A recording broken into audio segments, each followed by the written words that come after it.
start a number of these knife skill sessions off with saying, let me show you how to cut this up. I know it can be intimidating, but I mean, look at this thing. There are many people I know who just think there is no other way that pineapple comes other than pre-cut up in a container at the grocery store. And I have to say, I don't blame them. But it is much easier than it looks like it might be to get the edible fruit out of the pineapple. And I should say, without having special tools to do that, we're just going to use our chef's knife. So to find a ripe pineapple, what I like to do is I flip it over to the bottom side, and just, you want to give that a good smell. This one might be a little bit underripe. What you're aiming for is just, I mean, you should just be hit in the face with the smell of pineapple. It should smell juicy, your mouth should start watering. There should be no doubt that if your eyes were closed, someone put like a whole bunch of pineapple in front of you, you know, just, it should just be no doubt. So if there's some little, you know, little spots of mold, anything on the end, as long as the fruit itself feels, you know, not like your fingers just squishing into it, it feels, you know, firm enough, and you know, there's not any evidence of like juice leaking out of it, falling apart, anything like that, then it actually could be a sign that it's perfect, ready to eat that day, but you probably don't have any extra days left. You know, if it's like this one, it's a little underripe, it will actually continue to ripen at room temperature. So I'd encourage you to just give it a little bit of time and let it, you know, finish doing its thing. You check it, you know, check it every day or so, give it a sniff when it's ready, and you go ahead and cut it up. The other thing that's really interesting about pineapple is that it has an enzyme that helps soften food in it. So if you cut it up and it's underripe, it will still be good, just not so much that day. So you could cut it into pieces and get it ready for a fruit salad, but maybe let it sit for a day or so in the fridge. You know, just taste it. When it tastes juicy and sweet and ready to eat, then go ahead and eat it then. So there's, you know, pineapples are maybe not as finicky as something like avocados, where you have a narrow window to eat it and when it's ripe. There's a few ways you can kind of moderate when it's a good time to eat your pineapple. So for this, there's going to be a lot of scrap. So it's nice to have a couple of bowls or containers, a big one to put the pieces that we're not going to eat into, and one to put the edible fruit into. I'm going to set those off to the side just to get them out of the way so you can see what I'm doing when I'm chopping. So you want to go ahead and wash it off as best you can. You're not going to do a perfect job. I mean, there's endless crevices in there, but you don't want a lot of dirt or, you know, other things falling onto your cutting board. So go ahead and first just cut off that top part, and, you know, depending on what you're going to do for dinner, this could be a fun part of a centerpiece. Otherwise, you just toss it as scrap. And then one thing I want you to notice here is this core. So there's this darker colored yellow in the middle, and then it gets lighter around that. This part is chewy and not going to be very enjoyable in a fruit salad, so we would want to cut that out. There are special tools, kind of like an apple core, where you can go in and just take that out, but I'm going to show you how to just do it with a chef's knife. But first we need to get this outside off. To do that, I'm going to cut off the other end as well. And so you can see that core goes right through the middle. And then we're going to just cut down, try and follow the shape, you know, slightly round your knife as you go, follow the shape of the pineapple.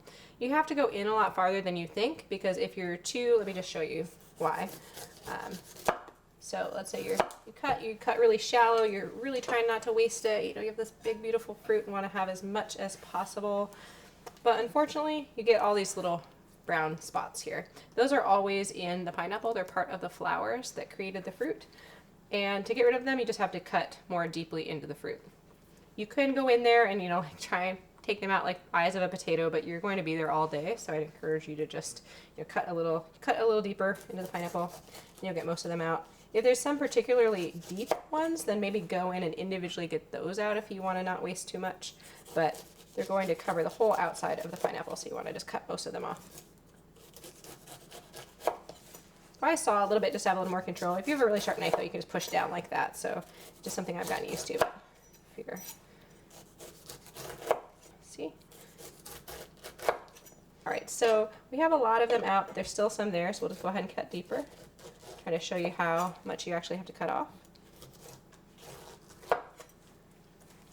And, you know, there'll be some, you know, that go quite deep in there.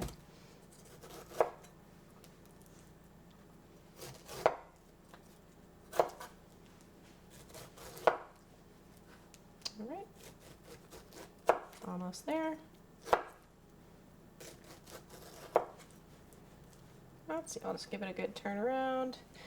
Usually even then when you get most of it, most of it off, the part you can see, if you flip it over, you'll have a few kind of hanging around there on the bottom that you have to cut off too. So you can use your paring knife or your chef's knife to get those off. Okay, so now what we have, other than that core that's left in the middle, what we have is all edible, delicious, juicy, tropical, floral pineapple. So in addition to using pineapple in a fruit salad in our dessert class, we use this in a fruit salsa in the first session. So, and for that we cut it into small dice, so I'll show you how to do that as well. But we'll get the core out first. So have my core up again, and just like in some of the other things that we cut up, we're going to cut straight down through the core and then quarter it. And you know, it doesn't always sit straight upright, so you might not quite make it evenly all the way through. I did a pretty good job. But if you end up with more core in one part than another, that's okay. But basically what you're trying to get is that the point of your pineapple that you've cut here and quartered is the core. So we can set that down on the cutting board and just angle our knife. And then you're gonna get most of the core out. You wanna, you know, try and not waste too much. You could always undershoot a little bit, go back and take more off. You can also flip it up and do it this way. It's whatever works better for you. So I have the core completely out of there. If you're wondering, you know, some uses that you can use the pieces of pineapple that you're not going to be eating, you know, there are a whole variety of recipes to reduce food waste out there where you could use these. The cores in particular are actually really good heated in a variety of drinks or used in fermented drinks. So those are just some ideas for you. But for right now, I'm just going to scrap them. So yeah, I'll put mine up. I'll put this up here and show you this way. I personally like to do it upright, but flat on the cutting board works really well too. Especially if you're feeling a little bit more uneasy with you know, chopping this for the first time. So we have our pineapple now perfectly cored, all ready to eat. And let's do a small dice so we can make that fruit salsa. So you can either have it down this way. You've done a lot of slices, so there's usually like a flat spot that it will sit on, or you can flip it up this way and put it core side down. If you have any little pieces that you don't want hanging on, get them out of the way. And then we go ahead and slice it. I'm going to slice it in 1/4-inch pieces because we're doing small dice.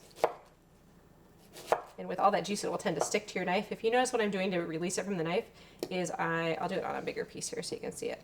So doing 1/4-inch dice, and I'm using my fingers to kind of push, you know, push the piece away, either push the knife away from the piece I'm cutting or push it away from being stuck to the knife. So that's how you do that. And then once you get to this end, it's a little, you know, tipping around a little bit. You can flip it over. Just whatever way you have more stability is the best way to cut it. And then when you get to the smallest piece, you always hold it and cut straight down.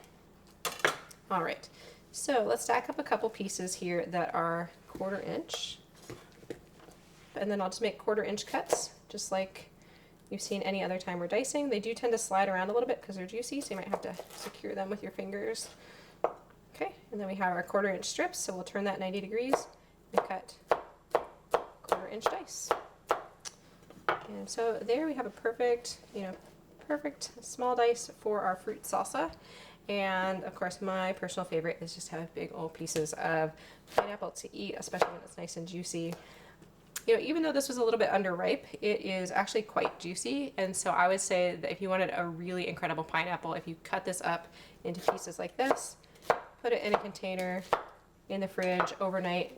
Tomorrow this is going to be a gorgeous, gorgeous pineapple to have, you know, for any meal. Yeah, always nice to start off the day with some fresh fruit at breakfast time. So we have our small dice and, you know, other ways of slicing and coring pineapple. Here's our 1/4 of the pineapple cored and some other pieces ready to get sliced up for however we want to enjoy them.